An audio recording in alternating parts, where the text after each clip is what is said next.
Nutrisi yang akan menjadikan hati kita itu hidup adalah tilawatul Quran.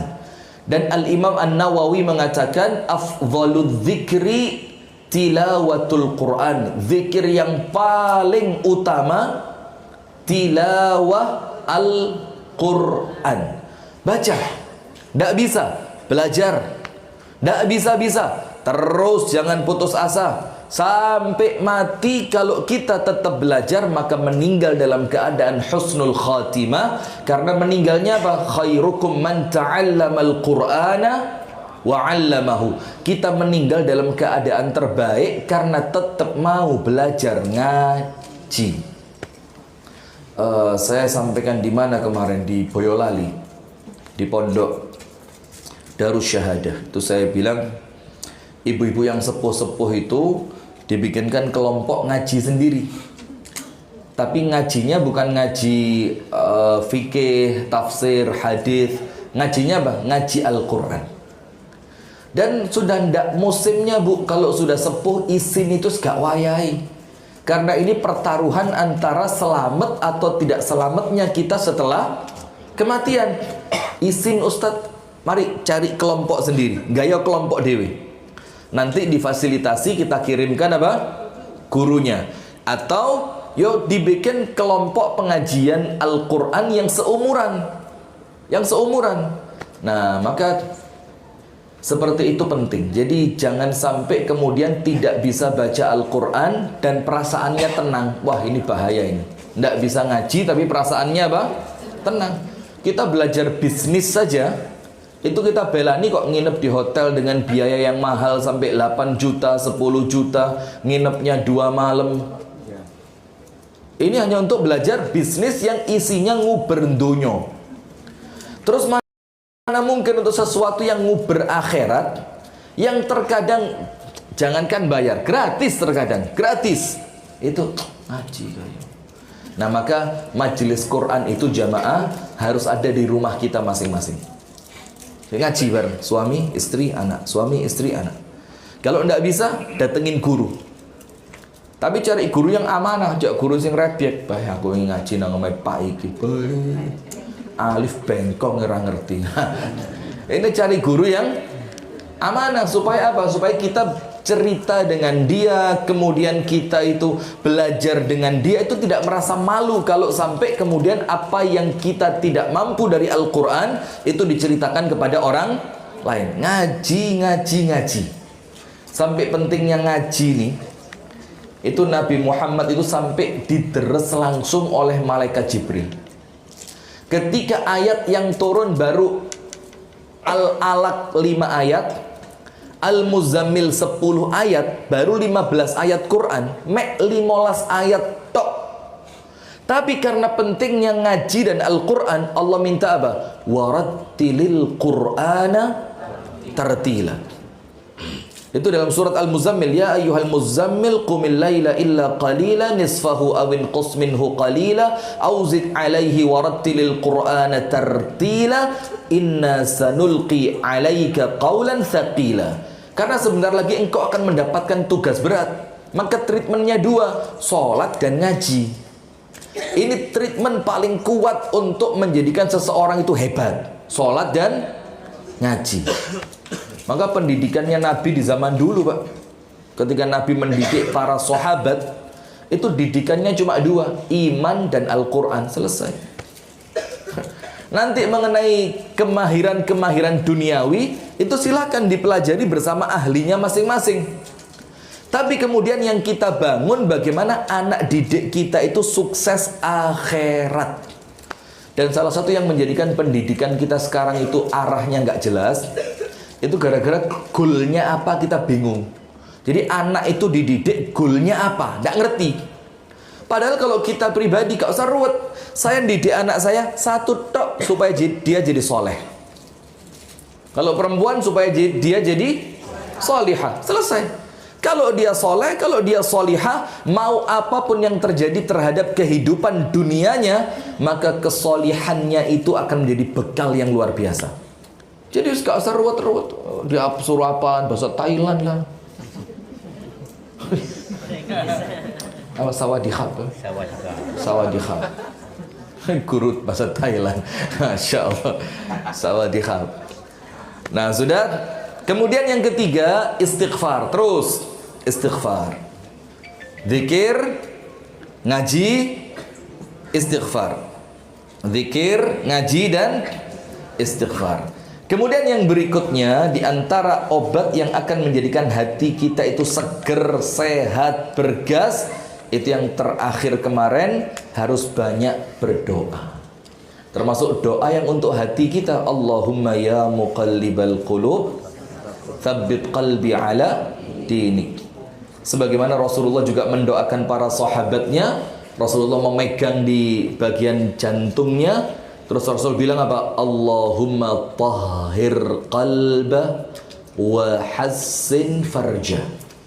Allahumma tahhir qalba. Ya Allah, sucikan hatinya.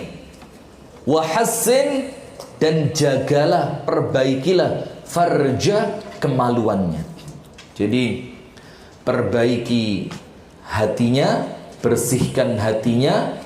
Baru kemudian kalau hatinya bersih, ngatur kemaluan itu gampang. Nah sekarang yang baru di pagi hari ini, apa di antara perkara yang akan menjadikan hati kita itu sehat, penuh dengan nutrisi, bisa menggerakkan fisik menjadi generator penggeraknya amal. Tahajud enteng. Saya pernah ceramah begini di Jombang. Ada salah satu dokter langsung ini, Ustaz, gak usah kedukuran tahajud enteng. Sholat tepat waktu lo abot.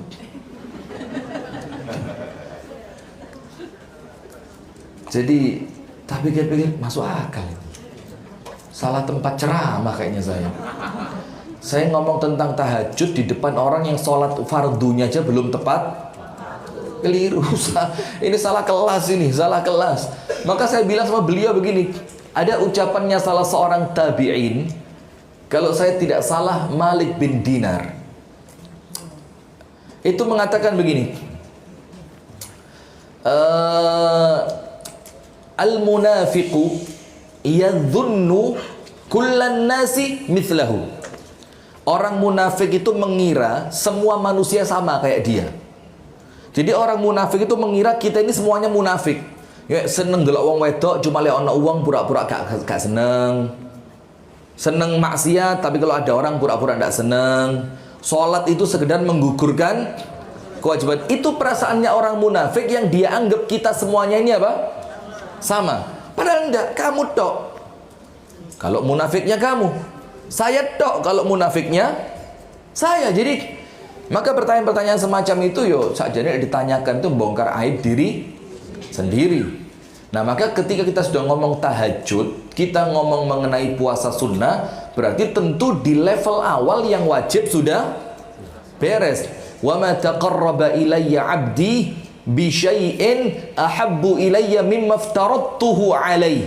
Tidak ada sesuatu yang kita gunakan untuk mendekat kepada Allah, untuk meraih cintanya Allah, untuk mendapatkan makom. Makom itu level, kedudukan di sisi Allah, kecuali yang paling Allah cintai perkara wajib. Jadi yang paling Allah cintai itu apa? Yang wajib. Karena Allah sangat cinta, maka sama Allah kita diwajibkan. Nah, kalau yang wajibnya beres, dilanjutkan. Wala yazalu 'abdi yataqarrabu ilayya bin nawafil hatta uhibbah.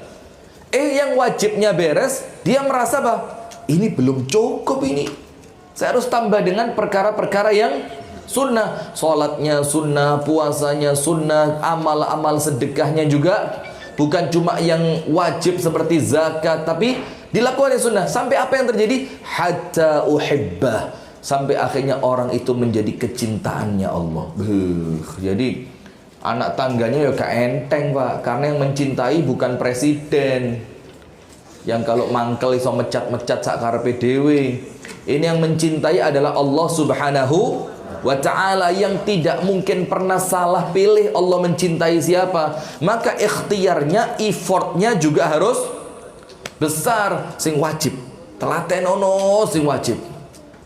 Nanti wajib beres, ditelateni lagi amalan-amalan yang sunnah sampai Allah cinta sama kita. Kalau Allah sudah cinta apa?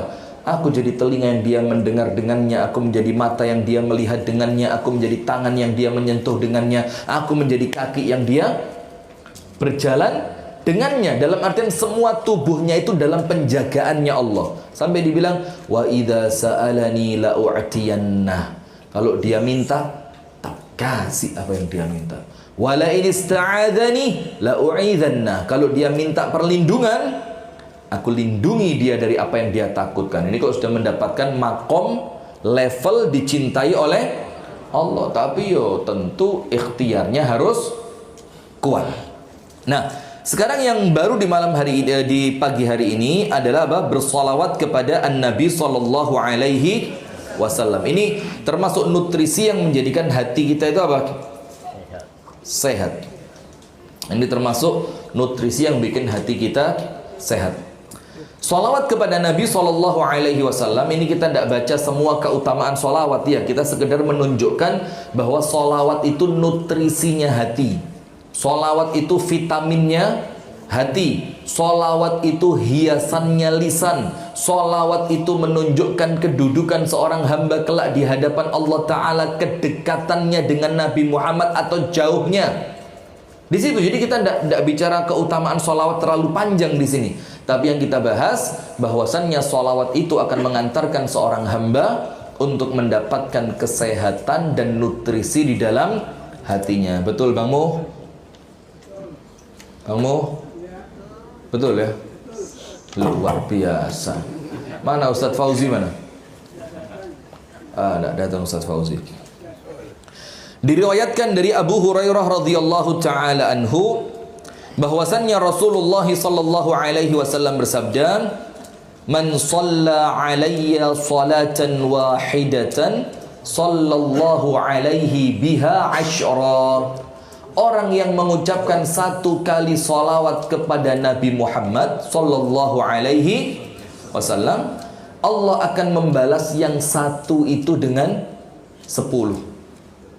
Nah, sekarang pertanyaan, innallaha wa malaikatahu yusalluna 'alan nabi ya ayyuhalladzina amanu sallu 'alaihi wa sallimu taslima. Jadi yang bersolawat di sini ada 3.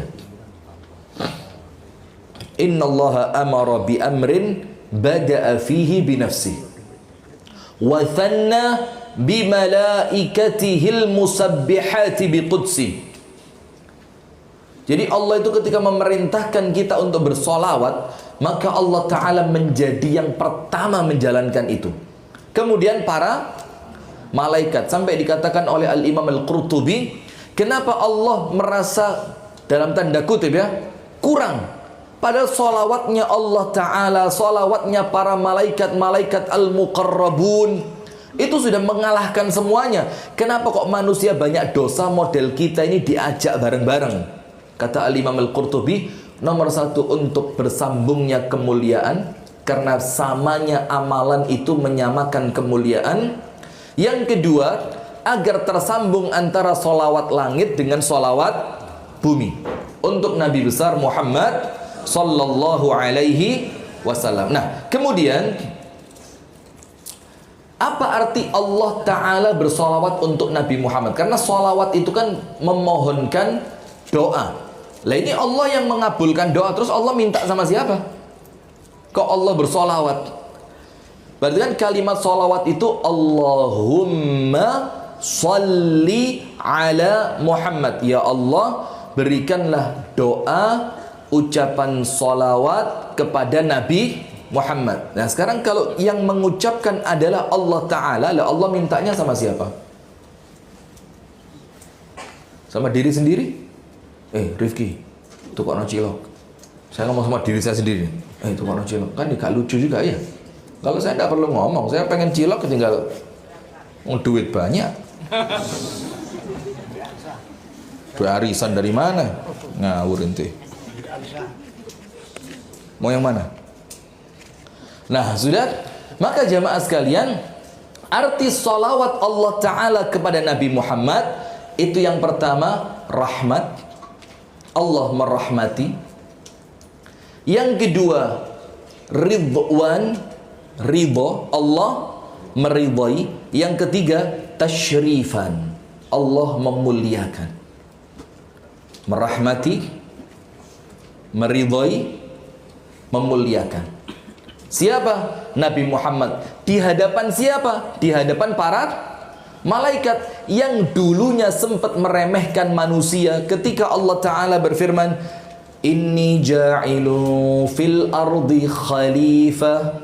Qalu ataj'alu fiha man yufsidu fiha wa yasfikud dima. Ya Allah, masa kurang mau menciptakan manusia itu buat apa?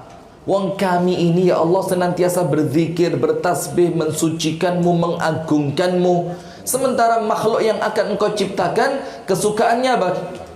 Merusak dan menumpahkan darah. Maka Allah bilang, Inni a'lamu ma la ta'lamun. Jangan khawatir malaikat, saya tahu apa yang kamu tidak tahu. Dan akhirnya oleh Allah manusia itu dibanggakan.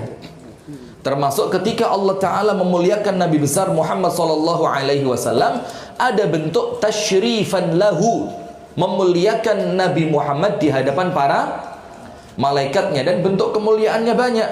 Tidak dimulainya hisab sampai Nabi Muhammad yang memintanya. Tidak dibukakan pintu surga untuk yang berhak masuk kecuali diawali dengan masuknya Nabi Muhammad. Coba.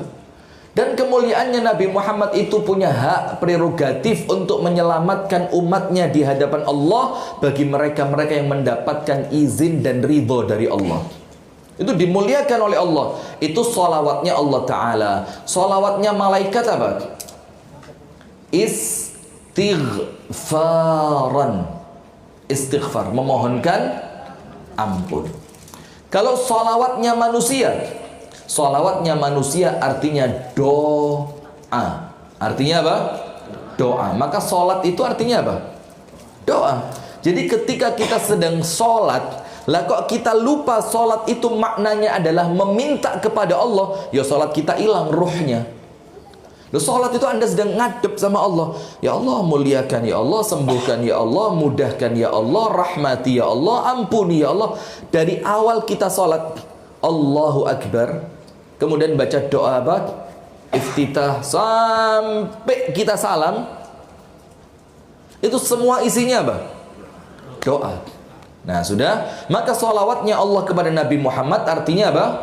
Yang pertama rahmat, yang kedua ridha, yang ketiga kemuliaan untuk Nabi Muhammad sallallahu alaihi wasallam. Nah, maka ketika Allah Ta'ala membalas sholawat kita kepada Nabi Muhammad dengan 10 kali sholawat, maka untuk kita dari Allah itu artinya rahmat dan ampunan. Jadi Allah bersolawat untuk seorang hamba yang hamba tersebut bersolawat kepada Nabi Muhammad. Solawatnya Allah kepada hamba tadi itu maknanya dua. Allah merahmati dia dan Allah mengampuni dosanya. Dengan apa? Dengan kita bersolawat kepada Nabi Muhammad. Nah itulah kenapa solawat itu nutrisinya hati. Karena kalau hati kita senantiasa bersolawat, Allah curahkan rahmat ke sana. Allah ampuni dosa-dosa yang tersimpan di dalam hati kita. Kalau hatinya penuh rahmat, hatinya bersih dari dosa, semangat apa enggak untuk ibadah? Semangat. Tidak akan ada nolak-nolak poligami kalau hatinya bersih, itu tidak ada.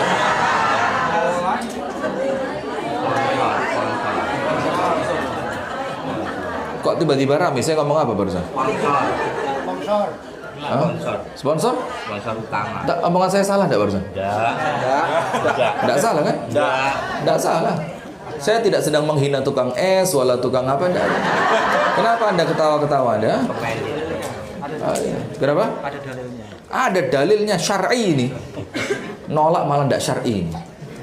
Setuju Ibu? Bertahan hampir setengah jam saya. Enggak ngomong poligami ini hampir setengah jam. Coba tambah 4 menit itu sukses setengah jam saya. Alhamdulillah. Nah, maka sholawat di sini adalah bukan seni. Sholawat di sini adalah bagaimana metode untuk kita membersihkan hati kita, menutrisi hati. Jadi hati itu dikasih vitamin dengan sholawat Nabi. Sehingga semakin banyak Anda bersolawat, hati Anda mendapatkan asupan vitamin dan gizi yang sangat banyak. Maka semakin hari semakin sehat, semakin kuat, semakin luar biasa, semakin peka. Maksudnya adalah 10 kali rahmat, karena satu kebaikan dibalas dengan 10 kali lipat. Sementara sholawat kepada Nabi merupakan salah satu kebaikan yang sangat agung. Al-Imam Ibnul Arabi mengatakan, jika ada yang mengatakan Allah berfirman, barang siapa membawa amal baik maka balik pahala untuknya berapa? Man jaa bil hasanati falahu asyru amsalihha. Orang yang melakukan kebaikan dengan kemurahannya Allah, dengan kemurahannya Allah, dia tidak dikasih satu, dikasih paling dikit 10. Paling dikit berapa? 10. Dari situlah kita tahu bagaimana ceritanya Utsman ibnu Affan di masa paceklik di kota Madinah. Ternyata rombongan dagangnya Utsman ibnu Affan yang berisi ratusan onta dengan makanan, kurma, minyak, macam-macam, ratusan itu ketika Madinah sedang paceklik didatengin sama saudagar Yahudi. Utsman, kita beli 2 kali lipat. Kata Utsman, hunaka man yashtari minni aghla min dzalik. Ada yang beli dari saya lebih mahal dari itu. Lebih larang. Orang Yahudi bilang, kalau gitu salah adhaf, 3 kali lipat. Utsman mengatakan, hunaka man yashtari aghla minni. Ada orang yang lebih mahal lagi nawar dari saya. Sampai terakhir orang Yahudinya bilang apa? 10. Saya lupa, 10 atau 5 gitu. Sampai orang Utsman bin Affan mengatakan, ada yang nawar untuk saya lebih mahal darimu. Orang Yahudinya bilang apa? Sudah, saya nyerah.